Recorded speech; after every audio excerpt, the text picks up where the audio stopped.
Yes, people, welcome back to the channel. Welcome back to another video. We haven't done one of these live streams in a minute. It's been a while. It's been a very long time, but it's just so much going on that, you can't just capture it in like a 10-minute video, you know. First things first, if you're new to the channel, like the video, sub to the channel, hop in the comments. Um, where do we even start? We've been legit hearing the same news over and over and over again. Chelsea, Javi Simons is close. You know, Hato is close. You know, clubs are in talks. Deal is advanced. You know, deal is being is being finalized, and we're still here. And there's no here we go for Simons, for no Hato. And the worst one is we are still being linked with Alejandro Garnacho. And the Garnacho thing, I want to start off with that is that it just feels inevitable. It feels like this deal is going to happen and we legit have no control over it. It feels like at this point, we might as well just understand and get into terms with the fact that, like, yeah, this deal is definitely happening. You know what I mean? And I'm just not, I'm not with it. I'm not gonna hold you. It's just I'm looking at the players we have already, right? And you're looking at your Palmers, your Estevals, your Netos, Gittins. You want to add Simones to this team, Delap, Jackson, and Joao Pedro. And the question is, even if you do want to bring in a winger, you want to bring in somebody else that provides a bit of depth, because we've been told that we want to have ideally nine, technically nine attackers. Right. So even if that's something you want to do, does Garnacho have to be that player? That's my question. Like, does Garnacho really have to be that player? We've been linked with the Malik Fafana. You could get him probably on a decent size contract, and you get him through the door. Next season we have Quenda coming in. So the only way this Garnacho link kind of makes sense to me is you're probably trying to get him on a loan with an option to buy or an obligation to basically break that loan, just like we did for Sancho. And honestly, if I knew like getting rid of someone like a Jadon Sancho was gonna link my club to Garnacho, like low key, I would have just kept Sancho. Like, I genuinely would.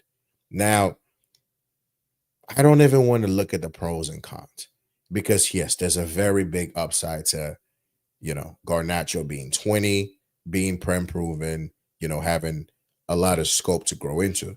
So you can look at it that and go, you know what?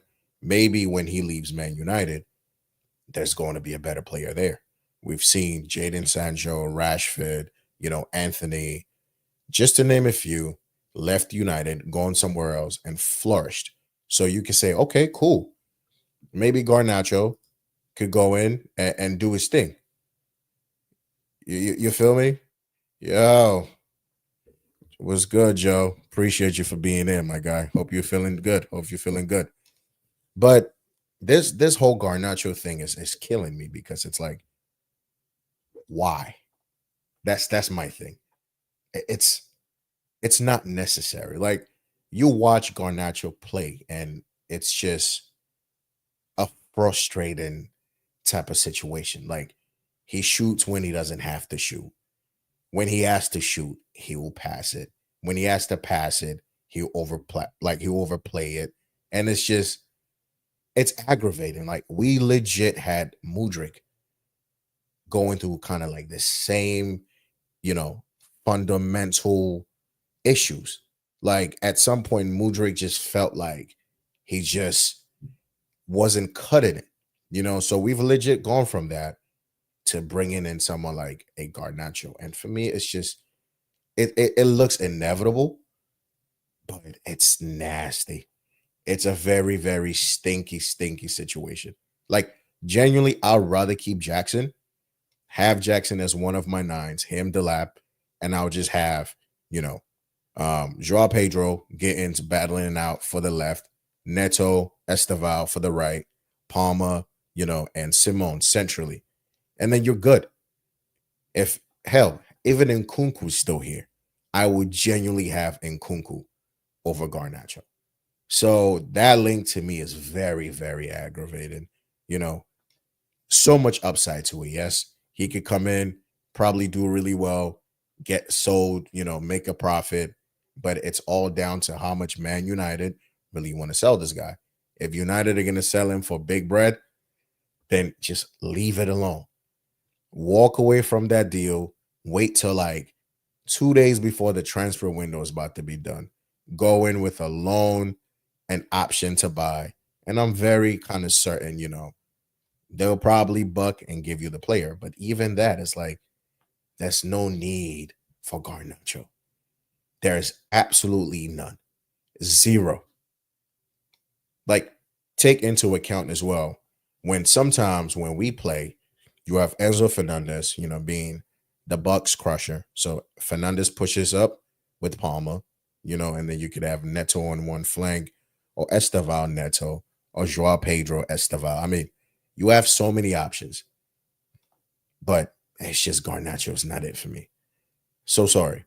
But let's talk about Simone's, Hato, and what they could bring into this team. I think us being, world champions for the next 4 years has been one of the blessings to happen to this club in like recent times. Yes, winning the conference league definitely, did a little bit of something for us, but going and bopping PSG off the park like we did, I think it really put us back on the map, because guaranteed we probably don't win that. I don't think you're seeing players being linked like Simone's, and then you're not seeing players like Hato. And also being in the Champions League as well has given us a lot of like wiggle room, because Joao Pedro probably ain't coming over here. Let's be real. He probably ends up in Newcastle, who we're going to talk about in this video as well. But Pedro goes to Newcastle. Delap probably goes to Newcastle as well, or Man United. Maybe not United, but he probably goes to Newcastle. Hell, Liverpool might have been, before signing Ekitike, looking at Isak, they might have looked at that Delap situation and went, you know what, 30 mil, let's just take a gamble on him, make something happen. So being in the champs has really, really, really put us on the map. But now you're adding quality as well. And I've always said in a lot of my videos, right, we're adding shooters to this team. Last season, you look at Jadon Sancho, Pedro Neto, Mudryk, very inconsistent. These guys don't shoot often. Mudryk shoots, but it's typically Rose End.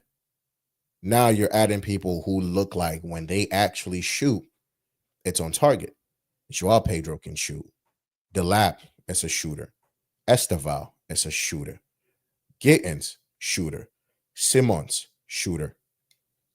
That's 5 attacking additions you've added to this team. And these guys are all just, they have an eye for goal. And even the beautiful thing is, even if you don't score, you're really creating opportunities for a rebound. You get in an opportunity from a corner kick. It's just, you've just improved this team tenfold by just this little, few additions. Noni had to go because, let's face it, Noni was just a stopgap from when we started this project to up till now. Noni was not going to keep us improving. So he had to go. Unfortunately for Mudryk, it is what it is. Sancho had to go back to United. He didn't want to fit in the wage structure, because I know, and I'm very sure, They would have kept him, no problem. You know, so you've added some serious attack to this team. Our midfield was always strong. Now Andre Santos is back. Asugo's back. You know, Lavia, can he stay fit? Reece James playing games in midfield. Now we're having a different type of dimension in midfield. We have all types of profiles in this midfield as well. And Dewsbury Hall being linked to moves to what? West Ham, Fulham. But all of a sudden, Dewsbury Hall ain't looking like a terrible, terrible signing. He gave us some good minutes in the Conference League. Some Prem games, he comes in, he does what he needs to do. Squad player duties. Comes in 10, 15 minutes. He gives you energy. He gives you everything. That's what you want from squad depth. But again, question is, will Dewsbury Hall want to stay here as a squad option? You know, he could go to Fulham. He could go somewhere else, get some serious game time, and kind of just let's face it. He's not getting no calls, call ups to the England national team. So he doesn't really have to worry about that.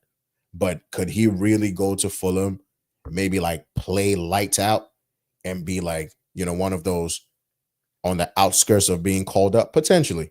So you can't really fault if he decides, you know what, I probably want to go somewhere else, but he's only been here 1 year. I don't see him pushing for a move. I don't see us really trying to sell him unless like another team comes in. They go, yo, we'll give you 45 M's for Dewsbury Hall. And in today's market, that's not even a bad shout. Dewsbury Hall can legit go for about 40 to 45 million pounds and nobody will talk crazy. Because one, we know how to sell. Two, he's a champion. CV just went up. Conference League, Club World Cup. So, and guess what? He's Prem proven as well. So you want to sign him, you got to give us some more money than we paid for him. But I like Dewsbury Hall. I've started to, just appreciate him for what he is. Squad player comes in, gives you solid effort, minimum fuss, gives you goals. Yeah, I take that all day. You know what I mean? You look at the defense, you add in Hato to it. So now we have Cucurella's backup.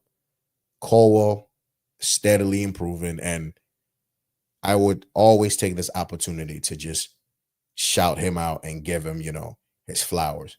We asked for Colwell to be a bit more mature, not rash, be a leader, show up.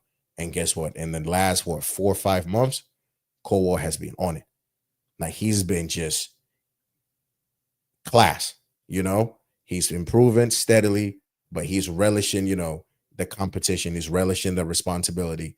I can't ask for too much. Chalobah, I'm not his biggest fan. I think Chalobah is an okay player. I think he's a good squad player, but I've always known Chalobah to have those, Sanchez type moments, Bozo moments. But even he has come in and he's been locked in. I can't say nothing else. If you come in and your performances are there, there's nothing I can say. I can't even be mad. So solid, squad player. If he stays, cool. Him, Tosin, another player that I gotta shout out as well. Come in and been solid the whole time.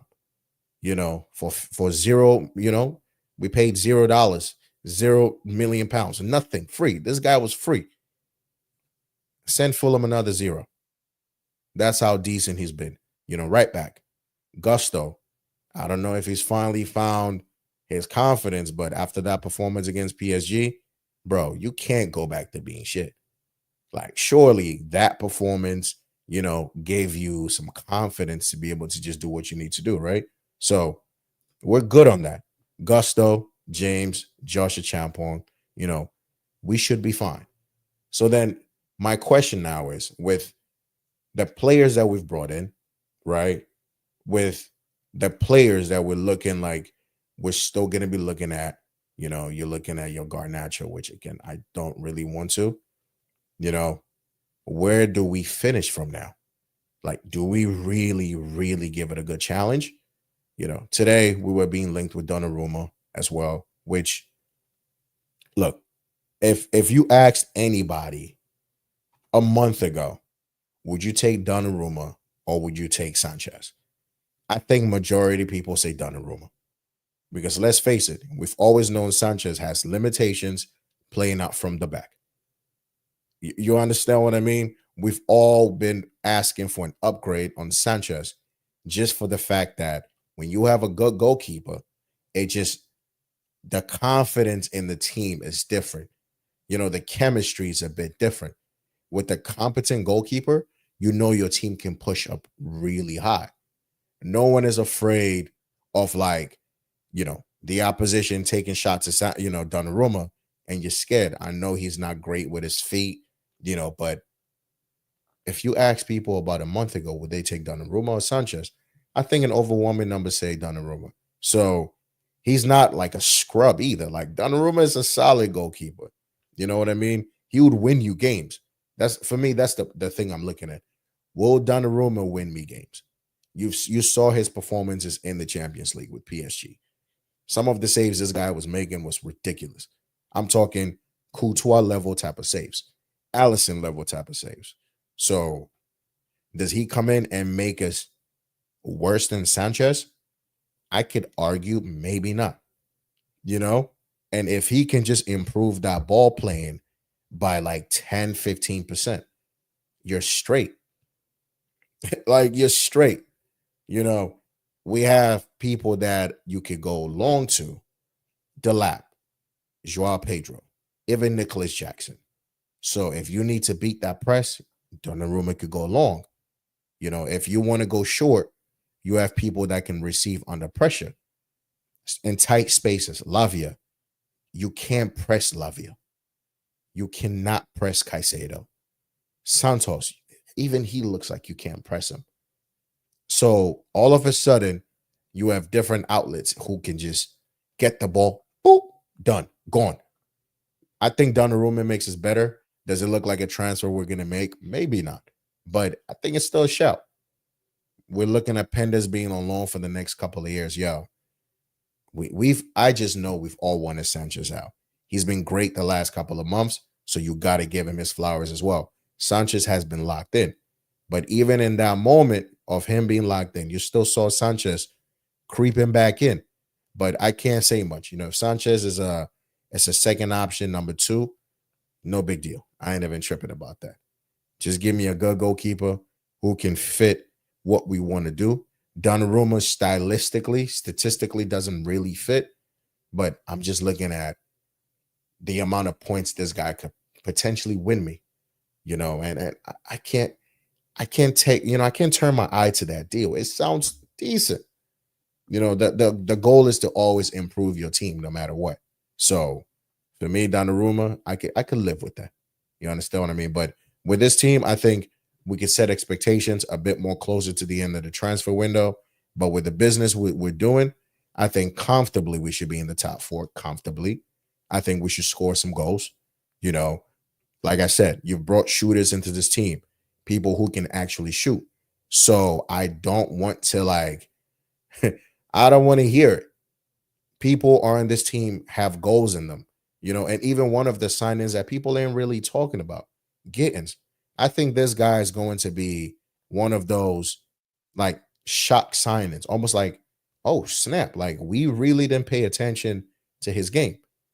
Like he looks like a good winger. So even he, I feel like will chip in with some goals, assists. But I'm looking at Gittins as my wing, outlet. Like the guy I give the ball to and I go, yo, run at your man, create some danger.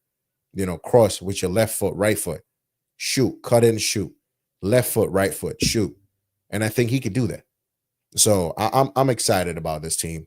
But let's look at what other people are doing. Let's start with Arsenal, right? They finally got Gyokeres in the door. And bruh, this signing felt like the whole Mbumo situation. It took mad long. On a Saturday, the deal was done. Then the week after, well, Spartan are still taking the time with it. It's like, yo, how many times can you be close, deal done, but then it's not done? But he's finally through the door. And we've known Arsenal fans have been saying this for time. If we didn't have your Kai Havertz, your Gabi Jesus, you know, these guys being up front, we can win the league. And they have been close 3 years in a row. Second, second, second. So now you've brought in a gunman, Gyokeres. The expectation is he's going to score a lot of goals. So I'm looking at this and I'm going, I think Gyokeres might, he might have a big impact on this Arsenal team. I mean, this guy has scored over like 90 goals in the last couple of years. Bro, that's a serious amount. Even though it's in the Portuguese league, yes, but he still scored goals. You've seen him international level. He's still scoring goals. But the question, though, still remains. Does Gyokeres get you 20 to 25 Prem goals this season? That's the question. If I look at how, the chances Havertz was missing, Miko Marino having to play a 9 and showing, some great versatility, by the way, being able to score goals, popping up with some nice performances as a false 9. You think Gyokeres will go in there and be able to like emulate that, show that, yo, I'm really the missing piece in this team.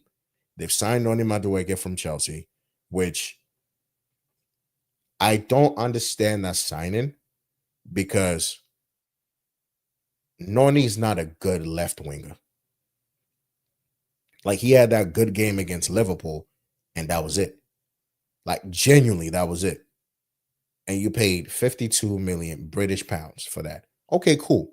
Squad depth, back up to Saka whenever, he's not available. I can understand that. And I think for that price, by the way, in as much as we can banter Arsenal, that's just the market right now. Noni is an England international, young as well, Prem proven. You know what I mean? So it's like, and he's on very low wages. Like, it doesn't get better than that. Arguably, people have said maybe they could have gotten, a Bakayoko, but I think Noni's probably a bit far in his development than Bakayoko. So it's just, I'm trying to just vindicate that deal. It just doesn't make any sense. Like, Noni's not a good left winger. But if you're looking at the options they got, Martinelli and Trossard, are they better players than Noni? Maybe Trossard is. Martinelli, I'm still not sure about. Like, he's also not good. So I'm thinking, okay, now I'm looking at this Arsenal team. You already got your defenders set, like Gabriel, Saliba, Lewis, what's his name? Lewis Skelly, Timber. That's a solid 4 right there. They're gonna do their thing. They're gonna get clean sheets. Ryan go, he's gonna do his thing as well. Okay, cool. So your defense is straight. Your midfield, Thomas Partey is left, Jorginho's left, but you've brought in Norgard and you've brought in Zubamendi. Declan Rice is still there. So that's your 3 main midfielders. Marino doesn't look good in midfield. So if you play him there, well, it's just what it is. But I'm looking at that starting 11 and I'm thinking Declan Rice, starts in midfield. Zubamendi starts in midfield, and then Odegaard. So that's your midfield 3. Now your strikers, Gyokeres, Bukayo Saka, potentially Eze, because they've been linked with Eze, and maybe that deal goes through, maybe that deal doesn't go through. But Noni, I believe, starts as their left winger. Do you really compete and win the Prem with this team? That's my question. Do I think it's enough based on the transfers that Liverpool are making? I don't think so. I know the defense is strong. I know the defense will be resolute, but I don't think Arsenal have done enough to beat Liverpool to the Prem. But we always got to remember, these games ain't played on paper. But when you're looking at what Liverpool's doing, it kind of you got to ask yourself that question: like, have Arsenal really done enough to beat Liverpool? I think Gyokeres would definitely get them a lot closer. I think he gets them goals. I think his impact on this team is going to be big. I think Gyokeres defo like gives him a different outlet. I think it gives him a different option. This dude hasn't really scored headed goals. So do I expect him to just all of a sudden be DDA, just get in his head to everything? Maybe not. He's probably gonna look like Nicholas Jackson when it comes to like aerial duels, headers. He's more ball to feet and behind run the channels. But you always got to defend as a team. Set pieces. What is your Gyokeres going to give you when it comes to set piece routines? Is he going to be able to like attack both boxes offensively and defensively? But again, you don't really need Gyokeres for that, do you? You already got Saliba, Gabriel, Timba, Rice. You got these guys already doing the defensive side of that game. Gyokeres should just come in and score goals. Like that should just be it. I think he would get, if I had to put a number on it, I think your Gyokeres probably gets you between maybe, I was gonna say 14 to like 18 Prem goals. At least his first season.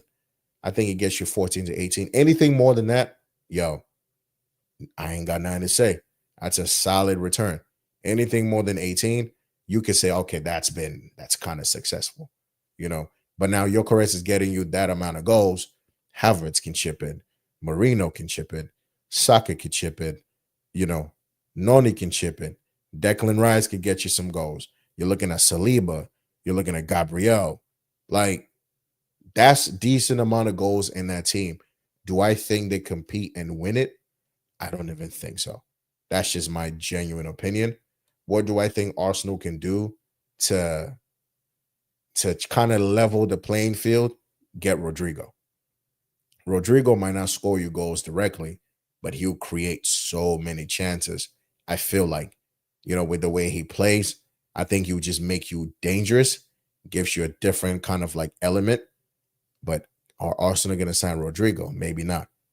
Which, on that note, takes us to Liverpool, because these guys are just absolutely doing the most.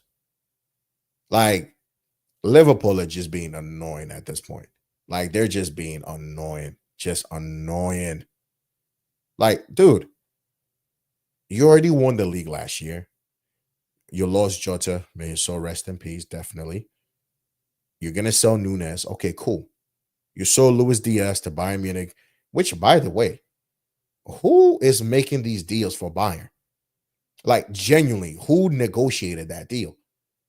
You're paying damn near 65 mil for a 28-year-old Luis Diaz. Nah, I'm sorry. That is not good enough. 65? Bruh, I'm sure. I keep talking about what the market values are looking like right now. So, in the same steed, I gotta say, okay, Diaz is a Premier League, champion, so that adds more value to his value as well.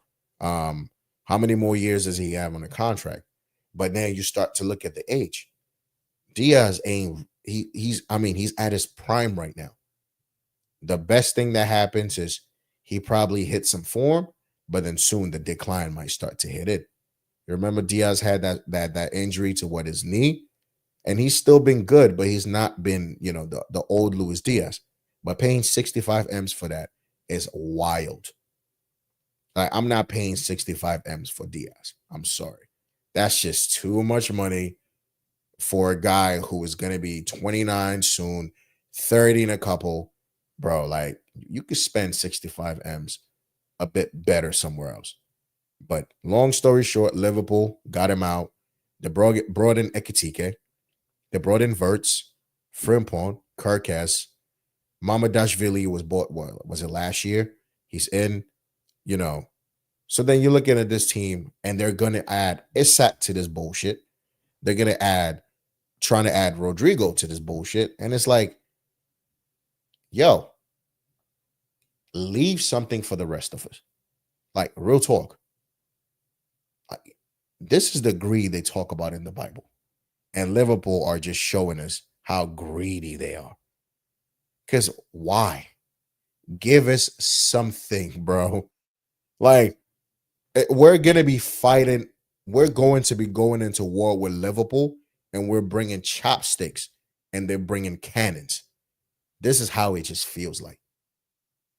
It just feels like we're pulling up to a battle with forks and knives, and Liverpool are pulling up with some cannons, bro.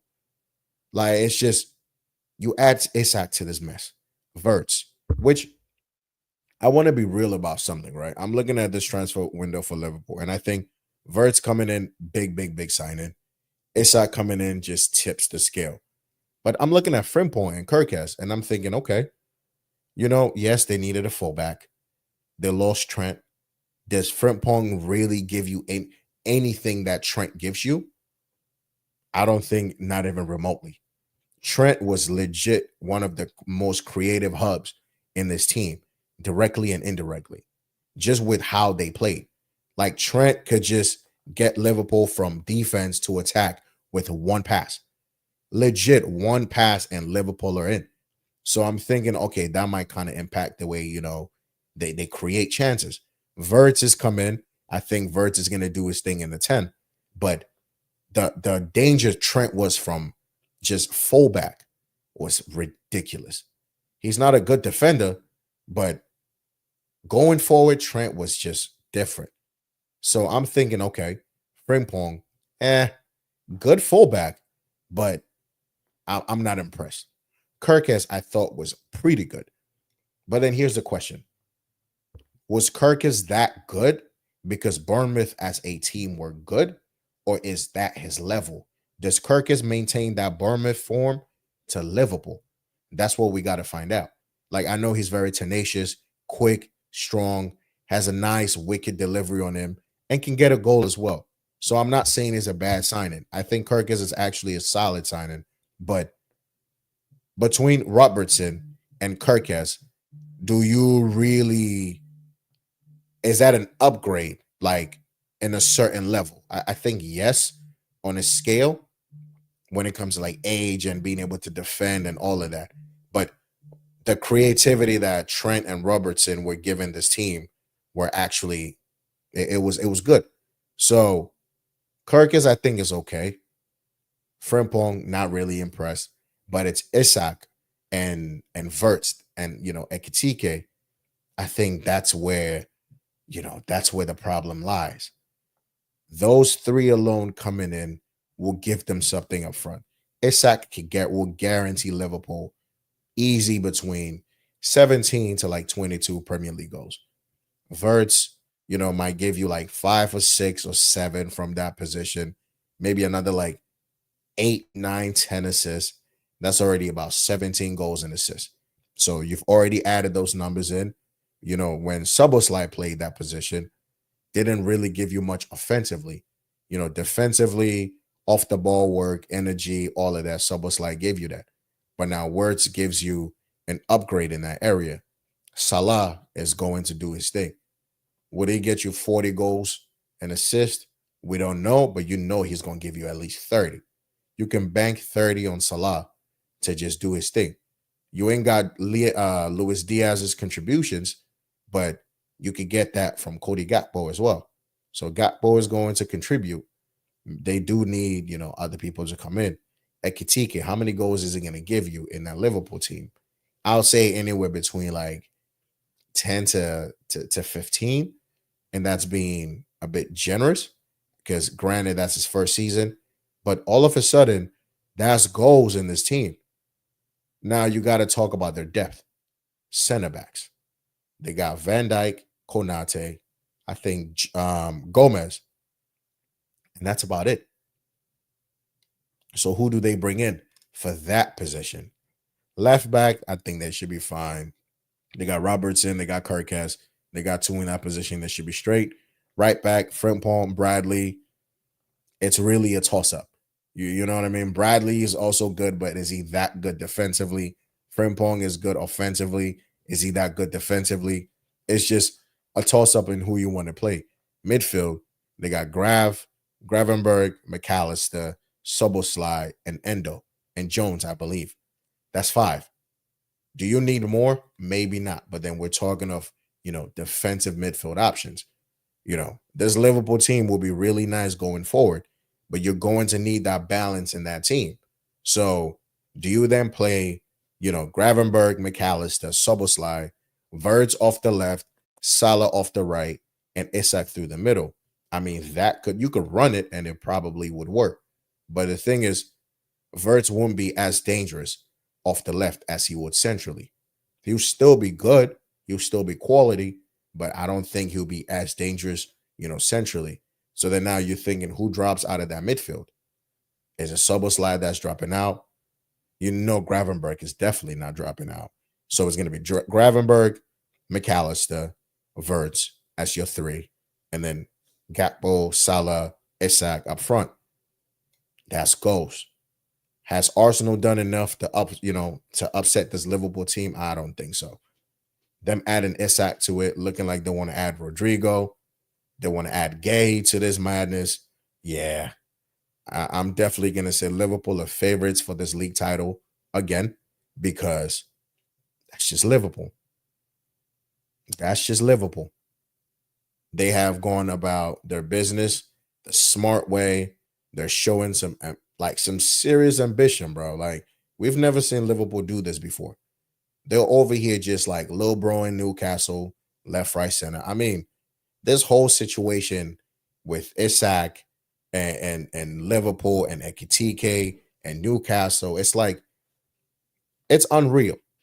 Like, how do you tell somebody if you don't sell me your first, if you don't sell me your main striker, I'm gonna go get the backup, who's your first target, and then I'm gonna come back in and take your striker as well. Like, that's just a whole level of like low bro disrespect, and it's looking like not much Newcastle could do about it. The hope is Newcastle go, yo, you know what? 150 for you, 160 for you. Isak has a 3-year contract. We're not going to sell him for nothing less, which, to be fair, with the way Liverpool are moving now, they might just pay that 150. They'll just pay the 150, put him on 280 to 300K and call it a day. If they want Isak that bad, I think they pay for him. I don't know if they pay 150, but they pay for him. Or Newcastle could say, yo, Isak, listen, you give me one more year. I'll give you some more money. Let us kind of give us something to just hold on to for the season. Because they're in the Champions League. I'm sorry, if Newcastle lose Isak, I don't think they get out of their group. I'll be so real. I don't think they get out of that group. They've been rejected by everybody on the planet Earth. Like, you've legit been rejected by 6 to 8 players. That's crazy. Like, that's bad. It's if you listen, this is my prediction. If Liverpool sign Isak of Newcastle, I think Newcastle really struggle to make it into the top 8. I think that the best they can finish will be like top 10 and 11th or 12th. Like, I'm willing to put something on that because losing Isak does some serious damage. Like, when Newcastle play and they pull up with Isak, no matter the game, they know they have a fighting chance. With that midfield, Tonali, Gyokeres, and what's his name? Joe Linton. Bro, you know they're gonna battle it out in the midfield, but they always need Isak, who is just one chance, one goal. 2 chances, 1 goal. Now you take that option away, you're done. Sesko will come in, and I don't think he scores enough goals. I don't think Sesko comes in and gives you any more than 15, 16 goals. Isak gives you 22 and up. So I just see them struggling, man. I think the balance is going to be off. Sesko is a different profile to Isak. Aerially, yes, he's good. So maybe they could do that whole wingers, cross it to Sesko, win the first, headers, knockdowns, or just try to score. But now you're going to be one of those teams that's just running it. Wingers, cross, inshallah. I don't know how long you can get away with that. Like, I'll be so real. I just don't see them doing much. If it's Sesko they get, if it's Nicholas Jackson you want to get, bruh, you're gonna struggle. I'm telling you, Champions League, they're not gonna get out of their group. They're not. They will not get out of that group. They will be probably bottom. And then now you're looking at your other assets. Gumaraj could be looking at it and going, yo, you know what? What's the point of this project? If Isak is leaving, bro, what are we really working towards? So the next time somebody comes for him, a Real Madrid comes calling, Man City comes calling, and Arsenal, someday they're like, yo, you know what? We want to run a Gumaraj, Rice, I don't know, Odegaard not Odegaard, what's his name? Zubimendi midfield. Maybe United get better. They're like, yo, you know what? We'll take a little bit of Bruno. Say somehow United, this is just fictional, but somehow United get back into like at least Europa League. They got some money to spend. They're like, yo, Bruno, you want to come over here and see what's up? Like, you never know. Livramentos, they're gonna also be looking at it and go, yo, I could really be a Man City right now, starting for Man City comfortably as the right back, competing for trophies, Champions League, Premier League, Carabao, FA. I could be there right now. You know what I mean? So then now you got other people just kind of Gordon. Yo, if Liverpool come calling, I might answer it. I might answer Liverpool's call. Like, we're not going to do the sneaky link thing with Liverpool no more. They call, I'm answering that, and we talking. So it's just, look, the best thing for Newcastle right now is get Isak to stay for one more year. Because let's face it, next season, Isak is still going to be worth 100 mil. Like, his price, unless for some reason he gets like a very bad injury and he's just out for like a whole season. But other than that, Isak is still going to get you some good money. You're still going to be PSR compliant. Because if you're selling Isak for anything over 100 mil, you are making enough money to build your team. You don't have to sell him this year. If Newcastle go and just go get Sesko, they've been trying to get Wissa, they get rejected by Brentford. Brentford are like, yeah, we're not even talking to you no more. Don't call my phone. Like, at this point, I just feel like every team is just doing that to be spiteful. They're like, yo, yeah, don't call my phone, bro. Like, your number doesn't come around these parts.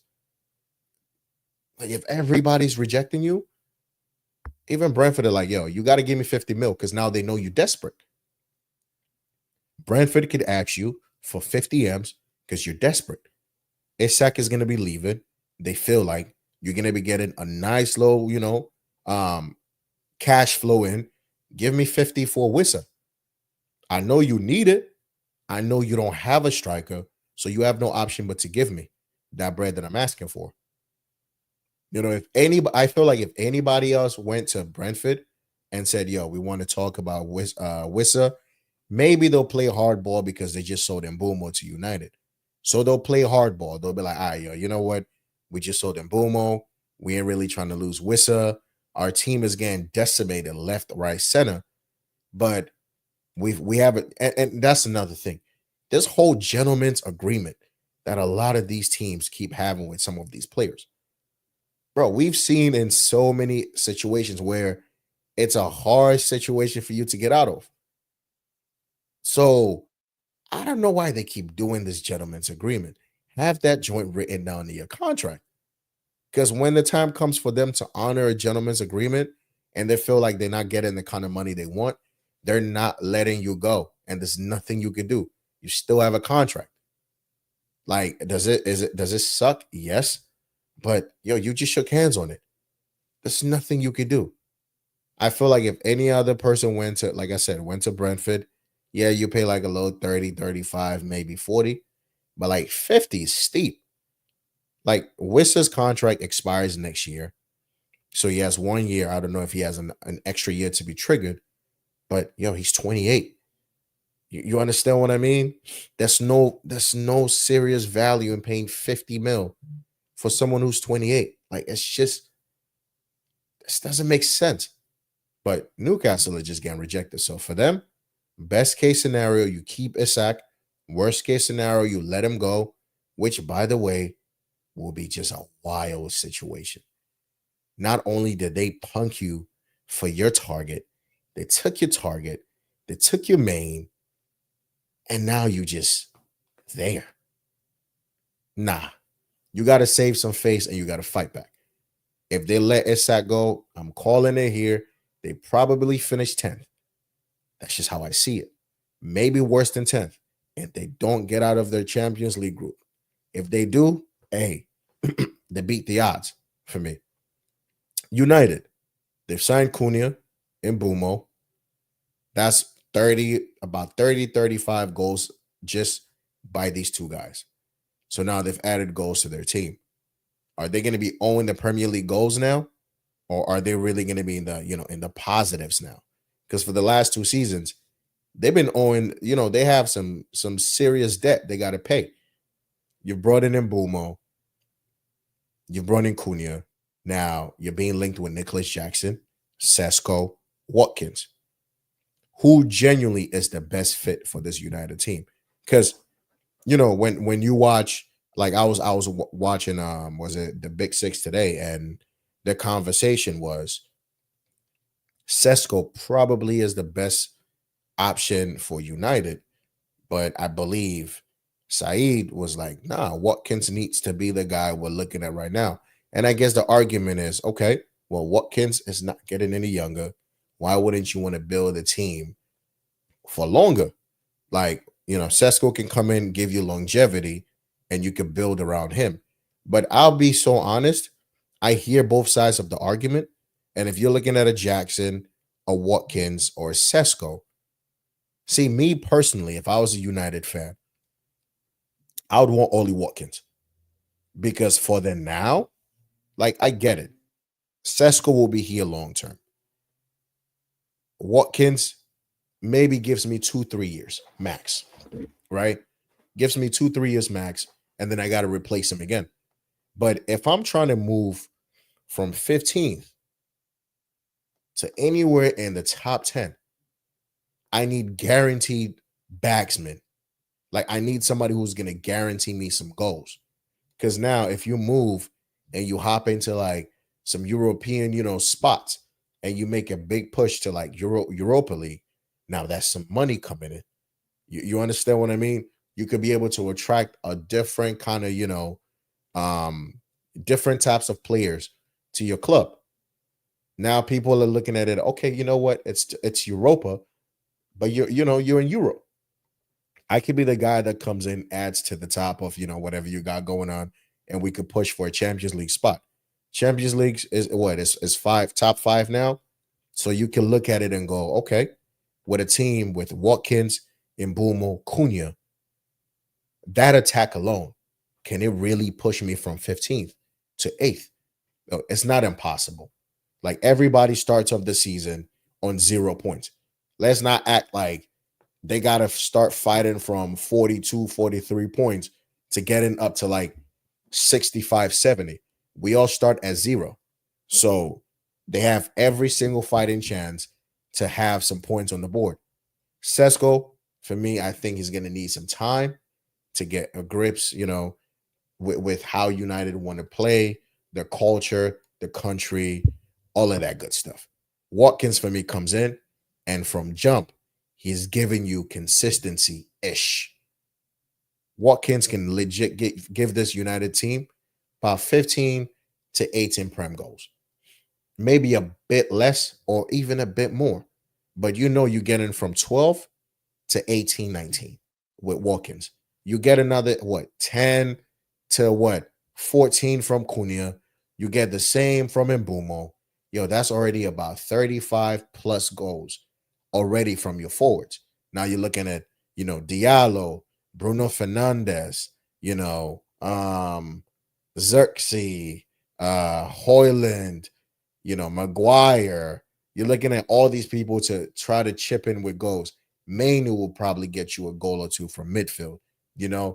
Dalot might get you a goal here and there. But it's like, if United get Watkins, Now you're playing Diallo as a wingback, which I genuinely don't see that being his best position moving forward, just because Diallo is so dangerous in and around the box. Like him playing wingback for me just feels like someone who's holding the width, and he's not really going to be able to be dangerous and creative. And I've always thought like, is Mbumo really a 10 or is he a right winger who likes to cut in? Because now if you're crowding those central areas, yeah, around the box, around those areas, you crowding it. I mean, I guess Mbumo can drift out, but wouldn't it be a bit more just for him to be able to be out and come in? Like you look at Palmer for us, right? When Palmer plays right wing, Palmer can come in centrally, go out wide, and just have free reign on that side. If Mbumo starts centrally, for me, does he get out, like just overcrowded in that area? Is Mbumo a a creative type of like inside forward? I know he's gonna get assists, but is Mbumo that Cole Palmer creative? That Mesut Ozil creative? Is he like a Kevin De Bruyne creative? I mean, he doesn't need to be at De Bruyne level, but I would rather see Mbumo wide coming in and being dangerous. I think Ahmad being the wing back for me, I think it just limits a lot of the potential that he can really, really show. You have Dorgu on the other side. It's not really going to get you much now, is it? Dorgu is not really going to get you goals or assists. So you're really relying on Fernandez, your Cunha, Mbumo, your center forward. I know United fans want Mateta. I think Mateta will be great. I genuinely also think if United sign Nicholas Jackson, he will actually bang for United. Like, if you add Jackson to this United team with Mbumo and Cunha, those are three powerful runners with the ball. Like, let's not get it twisted. Jackson is not clinical, but Jackson, everything around his game, bar his finishing and his recklessness getting cards, Jackson is a very, very, very good player. Like the touch, the strength, being able to drive with the ball, his eye for a pass as well. Like, let's not forget, even just at the Club World Cup, that ball to Neto to score last season, some of these passes to Palmer, against Brentford. No, not Brentford. It was Bournemouth.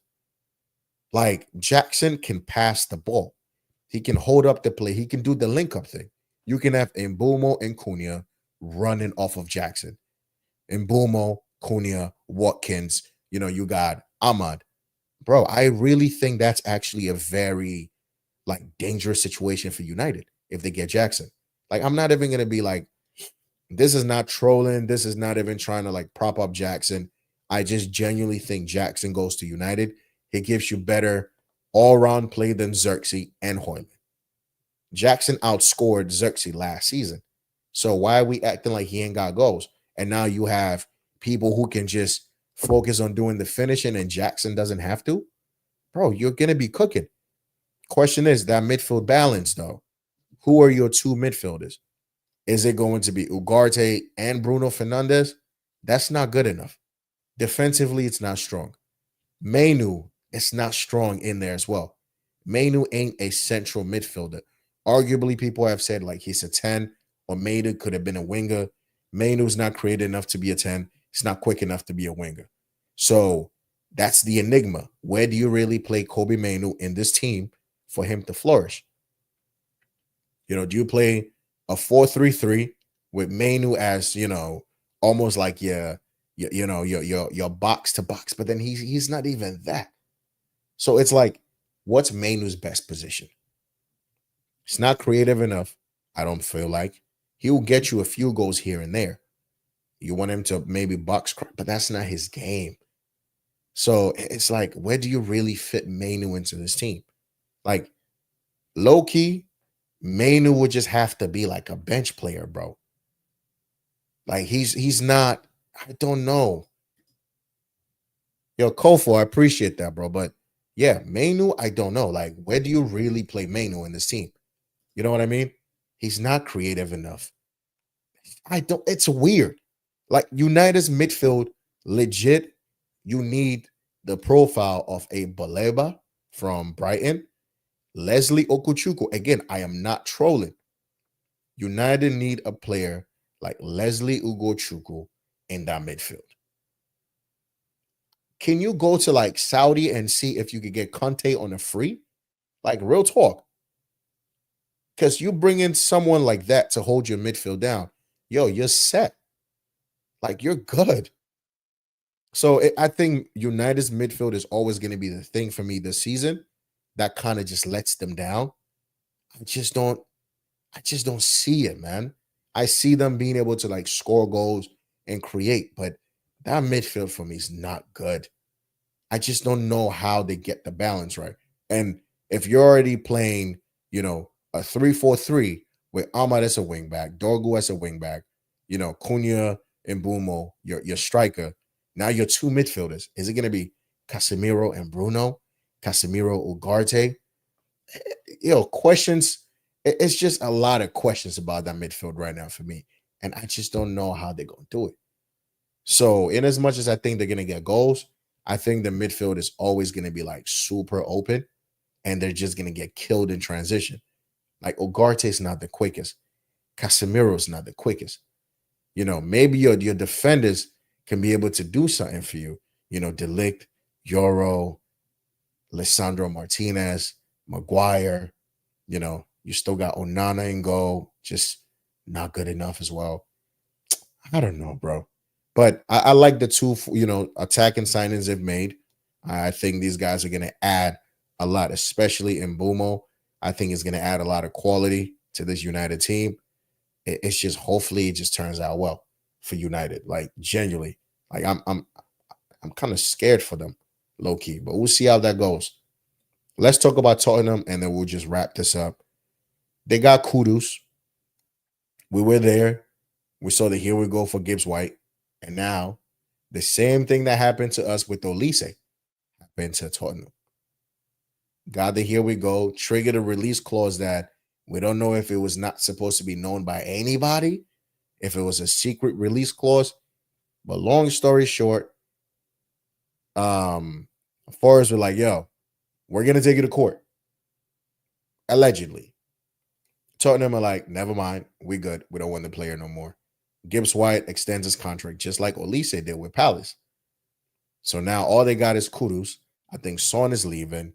They did sign Matthias Tell. They were linked to Rodrigo today. I mean, yo, if Rodrigo somehow ended up at Tottenham, yeah, listen, this world doesn't make any sense. I'm not even going to lie, but it's not happening. Tottenham, Thomas Frank is in. Is Kudus enough for Tottenham? Like, who else are they being linked to? Like, real talk. Like, who else can Tottenham get into this team that makes them better? Because don't get it twisted. Yeah, you have Danso, you've kept Romero, Van de Ven, you got Spence, Porro. The midfield ain't it either. Bentacore, okay. Sar, okay. Basuma, which kind of Basuma do you get on what day? You know what I mean? Kulisevsky, I believe, is still injured. So Kudus makes that spot his. Son Heung-min is leaving. So now you got to bring in somebody for Son. Garnacho's right there. You can just go to United, give them some bread, bring in Garnacho, Prem proven, gives you something on the left for you. It ain't like you got you're overstocked on that side either.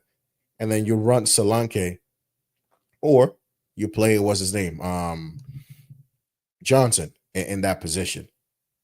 But from that one player, when they signed Kudus and Gibbs White came in, we really thought, yo, like Spurs about to make a lot of noise. And then just nothing. Nothing at all has come out of that. Nothing. So I don't know what Tottenham really are they going to improve on last year. Balances say maybe because they have a coach that can, coach an organized team defensively. You know, Frank did it with Brentford, but now the pressure is different at Tottenham. The expectations are different.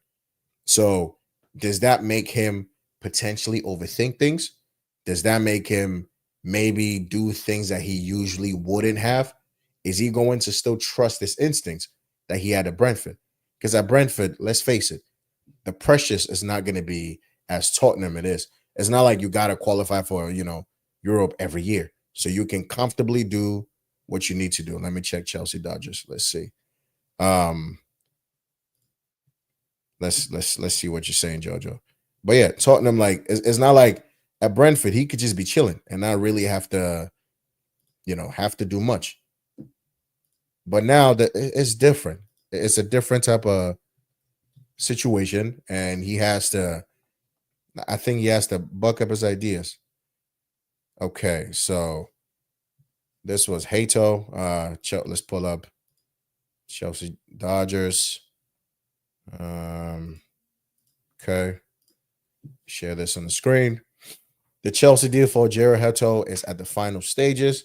The player is ready to sign a long-term deal at Chelsea, with the two clubs close to full agreement. Let's see.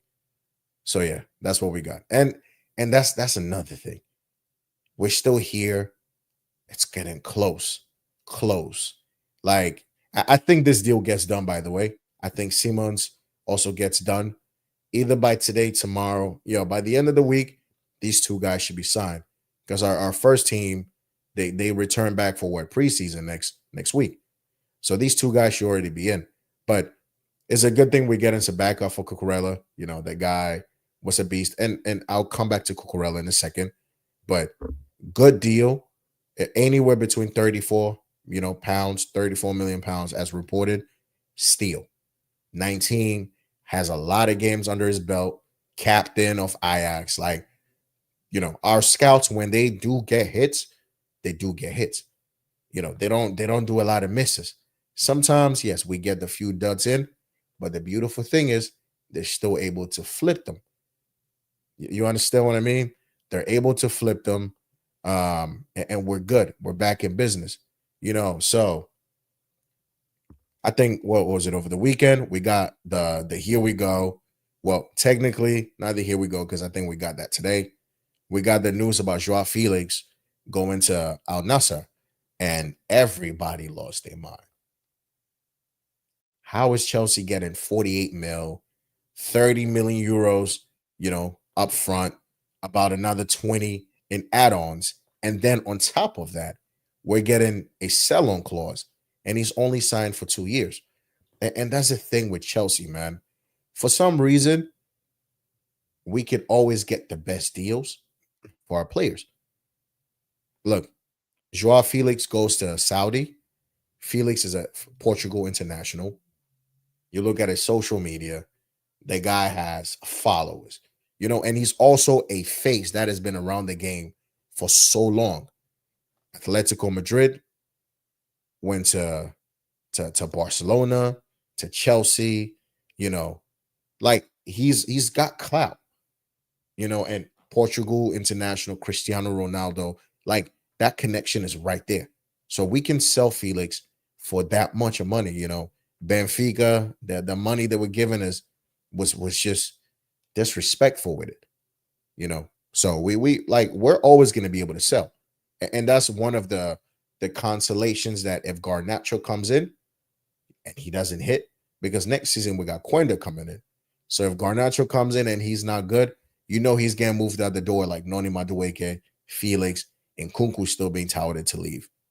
So like we sell well. Like we're able to spend money because we sell well.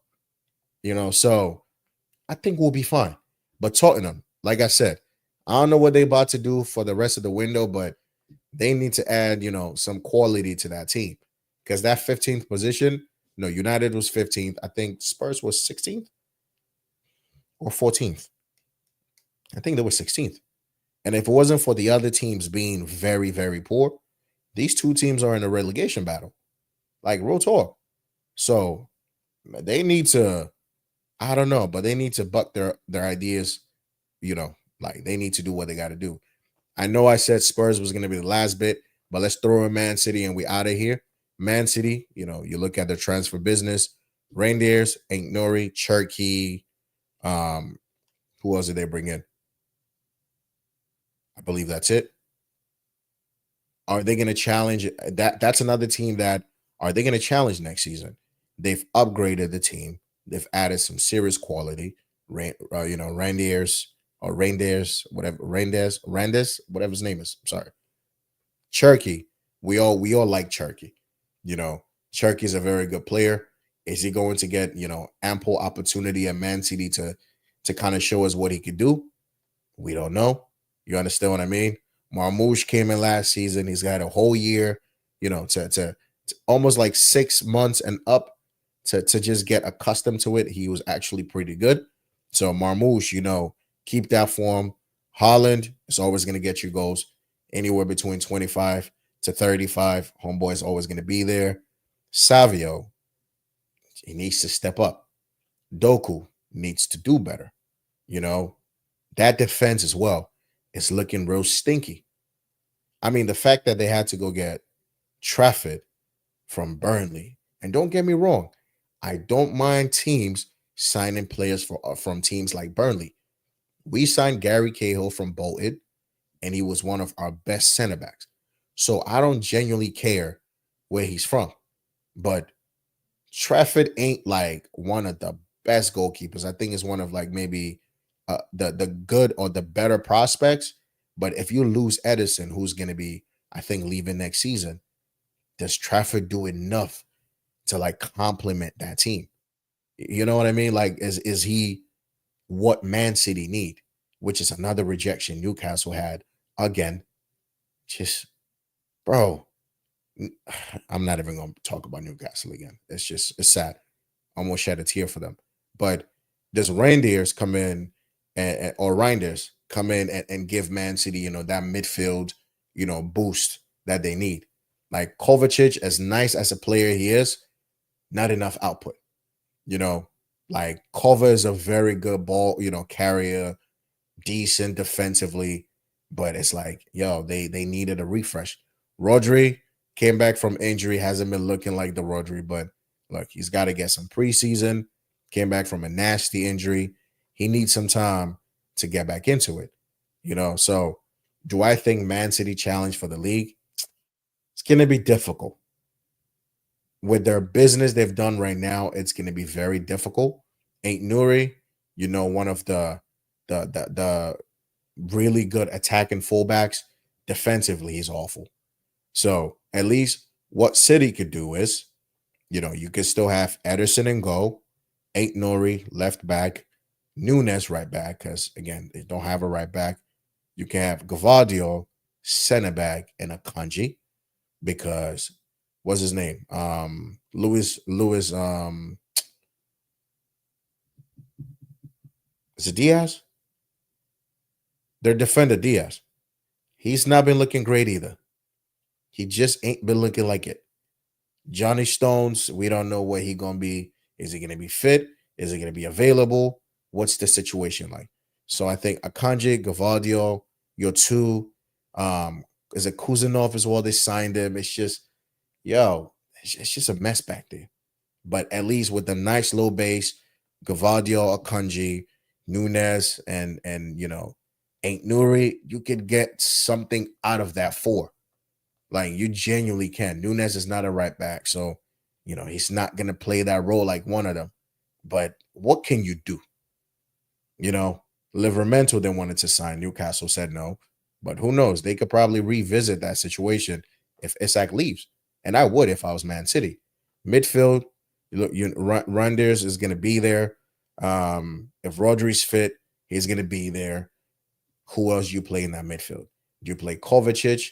Do you play Bernardo Silva? Who do you play in that midfield? Not Gundogan, because he ain't got no more legs. De Bruyne is gone. So a lot of that creativity is going to have to come from, a Cherky, a Marmouche, Phil Foden. Like, they got to really be able to create a lot for Holland right now. That's why I don't think they're going to challenge. I think they're going to be in the top 4, but I won't be surprised if Man City actually comes fourth. Like, genuinely speaking, I think based on how everybody's doing their business right now, I think Liverpool's first, Arsenal second, but like a close third to Chelsea. Like, I think Chelsea and Arsenal are probably going to be like 4 points apart, if so much, or 3 points maybe, because I think we're actually doing some nice business. And I think our team, our players are much like they're locked in right now. You know, winning that conference league just did wonders. Winning the Club World Cup and the way we bopped PSG, I think these guys are locked in. You know, and our Issa, whatever his name is, he has come in, and the mentality coach, he's done his thing. So I'm not worried about that no more. The mentality's there. These guys are locked in. So I think we're gonna be like a close third to Arsenal with like a few points difference. And I think Man City comes fourth. But that's just right now. When I see how business is moving, I could change that. I could switch up, you know, the grade scale and whatnot. But I just don't see Man City winning the league. I don't think they've done enough in the market. But with Erling Haaland, you always have a chance. You always have a chance. So you can never write them off. But for right now, I have them finishing in fourth. I think everybody else close to them is adding some serious depth and quality. Liverpool's pulling away. Arsenal, they're trying to add Eze. They added Gyokeres to it. They added Zubimendi, you know. So they're doing the thing. Man City, Cherky, Renders, like the two you like, and everybody else is kind of like mid. So we'll see, man. But this has been your Monday Prem talk. We had to cover some of these topics, and I think next season is gonna be fun. I think next season is gonna be very interesting. But right now we still have the transfer window to go. So we're gonna see what happens. But people, like I said, if this is your first time coming across the content, like the video, sub to the channel. We're what on 195 subs now, a few more to get to 200, and that's really the target now. And then we try to go for the higher numbers. But hop in the comments, let me know how you feel about the content. How do you feel about the transfer market so far? I'm gonna catch you on the next one. Take it easy. Have a good night. Peace.